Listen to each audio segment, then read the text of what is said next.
Fiawo fagbale tawi adelia.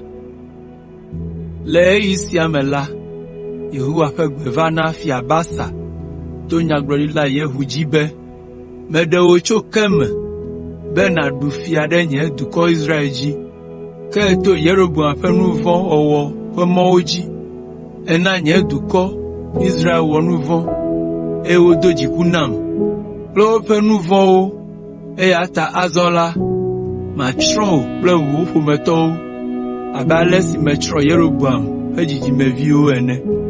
Wo ƒometɔ siawo aku le dua me la, avu aɖu wo, eye esiwo aku ɖe gbedzi la, akaga aɖu wo. Woŋlɔ nu bubu ɖe sia ɖe si Basa wɔ kple eƒe kalẽwɔwɔwo ɖe Israel fiawo ƒe ŋutinyagbalẽ me.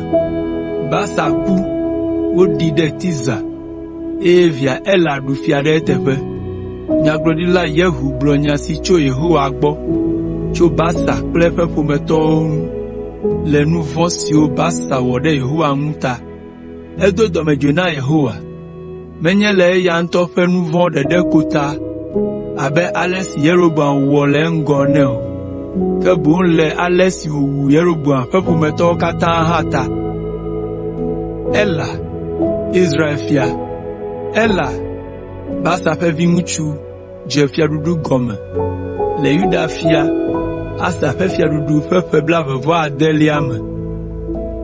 Eɖu fia ƒe 2 ko. Aʋafia Zimri, ame si kpɔa fia la ƒe tasiaɖamwo ƒe afã dzi, la ɖo nugbe ɖe fia Ela ŋu. Gbe ɖeka la, esi fia Ela mu aha afã kple afã le Aza, ame si nye fiasãdzikpɔla ƒe aƒe me le Tiza, si nye fiadu la me la, Zimri zɔ tẽe ɖatɔ nui ƒu anyi eye wòku. Nya sia dzɔ le Yuda fia Asa ƒe fiaɖuɖu ƒe ƒe 27 me. Zimri tsɔ eɖokui ɖo fiae ɖe eteƒe. Ewu fia Basa ƒe ƒometɔwo katã enumake, eye megblẽ ŋutsu ɖeka pɛ gɔ̃ hã ɖi o. Ewu eƒe ƒometɔ siwo mete ɖe eŋu tututu o, kple xɔlɔ̃wo gɔ̃ hã. Basa ƒe ƒometɔ siawo wu na nya si Yehowa gblɔ da ɖi to nyagblɔɖila Yehu dzi la va me.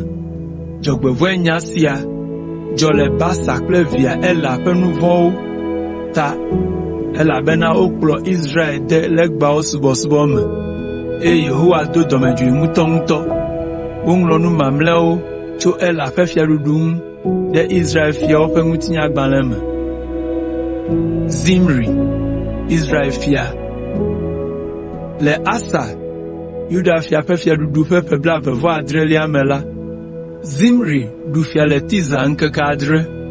Aʋakɔ la ƒu asaɖa anyi ɖe Gibeton, si nye Filistitɔwo ƒe du aɖe la xa.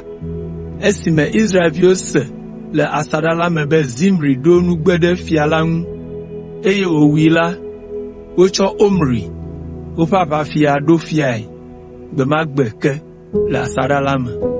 Ale Omri kplɔ aʋakɔ si nɔ Gibeton la, eye woɖe to ɖe Tiza, si nye Israel ƒe fiadu. Esi Zimri kpɔ be futɔwo xɔ Tiza la, eyi fiasã la me hetɔ dzoe ɖe eɖokui dzi, eye wòku ɖe dzo la me. Esia va me elabena eya hã wɔ nu vɔ̃ abe Yeroboam ene. Esubɔ legbawo, eye wòkplɔ Israelviwo de nu vɔ̃ me. Woŋlɔ Zimri ƒe ŋutinya mamlɛa kple ƒe ŋugbeɖoɖo ɖe Israel fiawo ƒe ŋutinyagbalẽ me. Omri, Israel fia.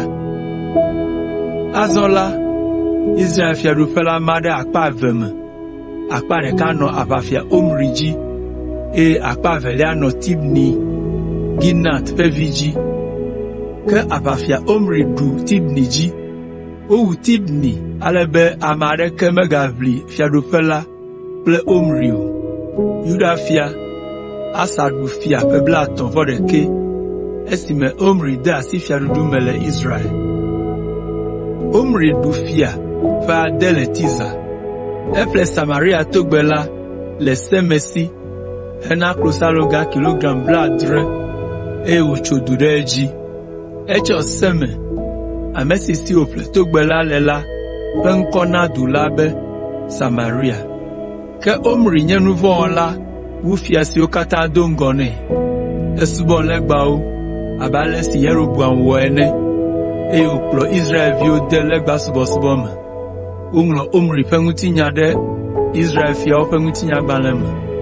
Esi Omri ku la, woɖii ɖe Samaria, eye via ŋutsu Ahab zu fia ɖe eteƒe. Ahab zu Israel fia.